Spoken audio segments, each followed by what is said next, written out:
them was scooped up by whatever objects are in there, but it's still there. It's still there. It's just within the mass of it. Okay. Yeah. So here, for a given mass, the gravitational field. This isn't making any sense. The gravitational field, is independent. Okay, for a given mass, the gravitational field is independent of its mass shape, right? So it's just what I set up here, right? The gravitational field, even though it's changed its mass size, is still there. Like for a person first being on it, the star sort of collapses, the person is still in space, the gravitational field is still there. It's just independent of it, right? As the shape fluctuates, the gravitational field basically stays there. Okay. So the mass and gravity develop together. All right. As the mass grows, the gravitational field increases from the inside out. I mean, that's what I'm saying here. You have the core here, the mass, let's say the star, the surface of the star, and the gravitational field increases from the mass, if it's actually gaining mass, and it goes out, right? So it doesn't go out, gravitation doesn't start at the end somewhere and grow from the end, right? Like a snowflake, right? It's not like the sun is there and then you just add on to it. It's that the inside, like a hair, starts here and grows out. The same with gravity, it grows from the inside out, right? So the gravitational force will be there. It can just be expanded if the object actually increases its mass. And the same with here, right? For a given constant mass. That's what I had in mind here. So the gravitational field, inside out, and for a given mass, the gravitational field is independent of its shape, right? So if it's little, for a given mass, it'll still have the same gravitational field as if it got bigger. That's what I was trying to get at. Okay, now towards the end.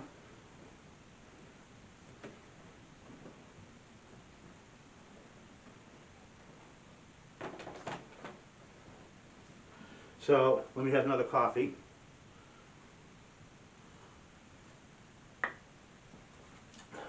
So this is basically what I got from my idea. It's the radiation gravitational cycle, right? Simple model, right? I only have 3 boards. I can't go through too much. You have the star here. You have some object here, right? Radiation energy goes out. Gravitation energy actually comes in. I put the core, but it could be bigger than the core. It could be small. I mean, there's too many variations with this. So, but that's the basic idea. It almost forms what I said up here. It almost forms like what you'd call a circuit, right? I mean, you can look at the pus up here.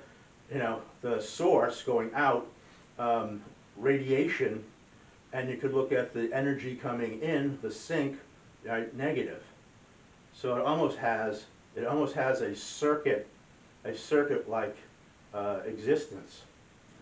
So, but again, for any objects over here, it's that attractive pull that's coming, that's set up from inside the object, the main object in the system, whatever that system may be, right? The radiation is coming out, it's producing energy, and the objects within its gravitational field, sort of pull this attractive pull, but it's pulled towards the center. Has nothing to do with curving space. It doesn't have anything to do with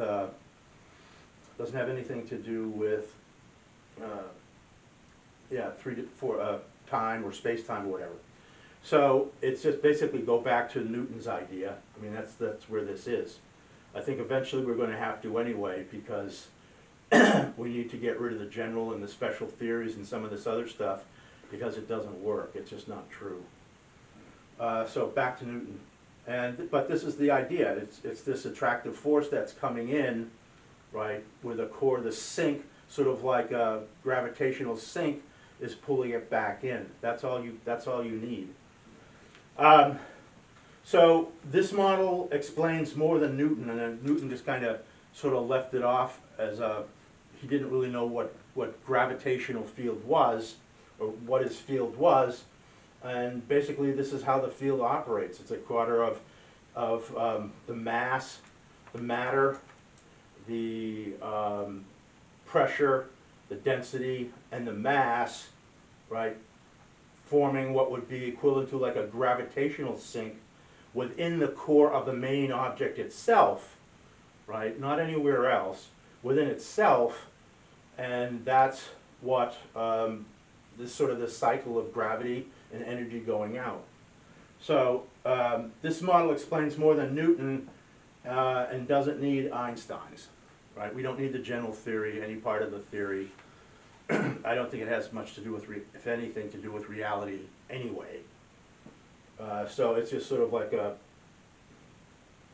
went down the wrong path, right? With this gravitational model, one size fits all. You don't have to switch back and forth between Newton's view and Einstein's view if you need to come up with the, the gravitational definition, mathematical definition of a black hole or something. You don't need to switch mathematical systems. It's one size fits all. No matter how tiny it is, although tiny, I don't think you don't really have a gravitational field between particles, I don't think. Might be there. I know what Newton's version of gravity was, and he said particles, but I'm not sure he meant, like electrons or protons or something. So I don't think he knew it at that time, right? So gravitational model, one size fits all. Here's sort of the original. Here's sort of the original idea.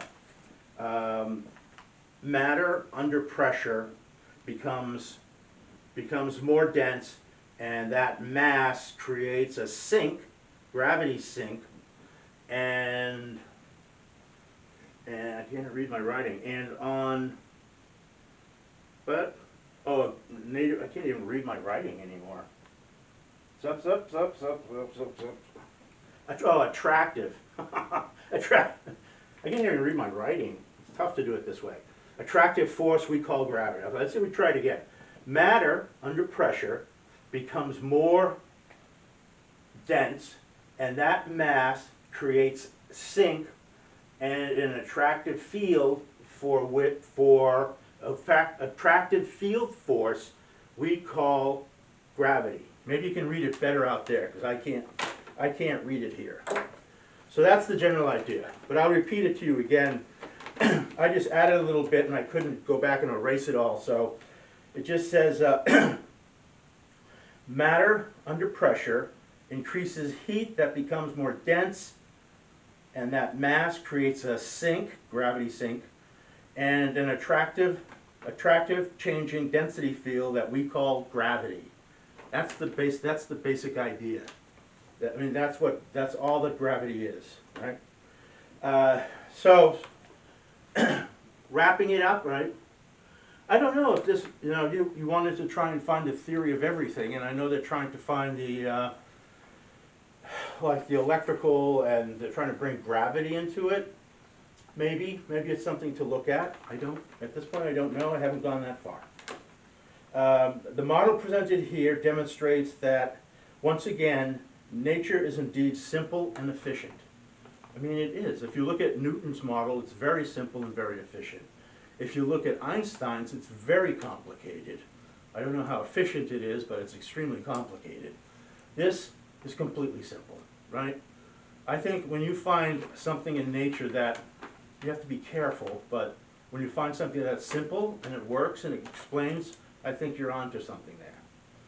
So, There's a good reason why our solar system is heliocentric.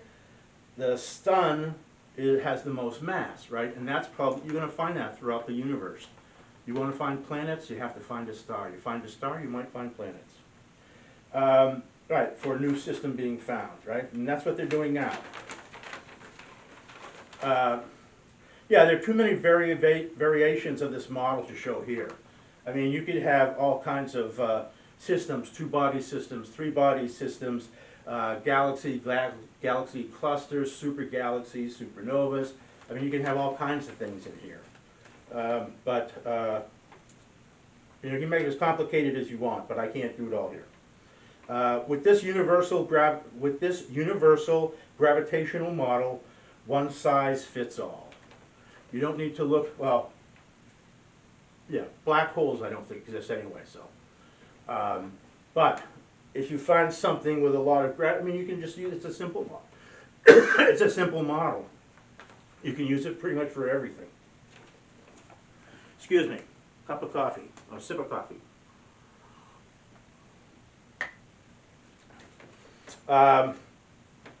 Yeah, a gravitational sink, this is a definition.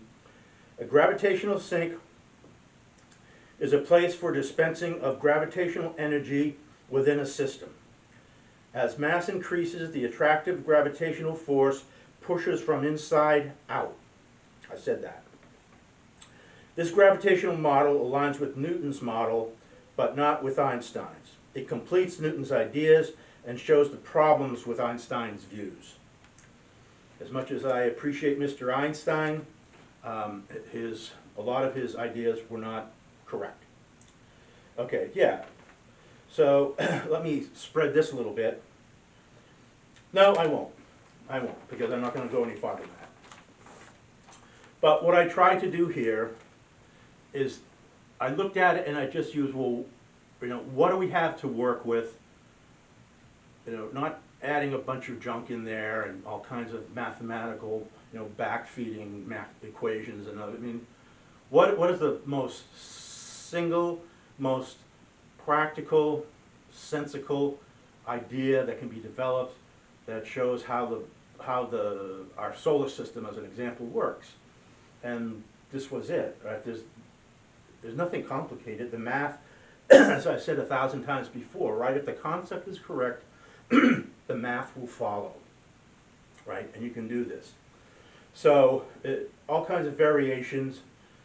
It's simple, and it sort of can explain a lot without switching into different mathematical systems. And yeah, so this is what I've come up with. And if you go on YouTube, you know, you can always contact me and let me know what you think. All right? So thank you for listening. It's a little bit bumpy, as they always are, but that's what makes them interesting. Thank you. Bye.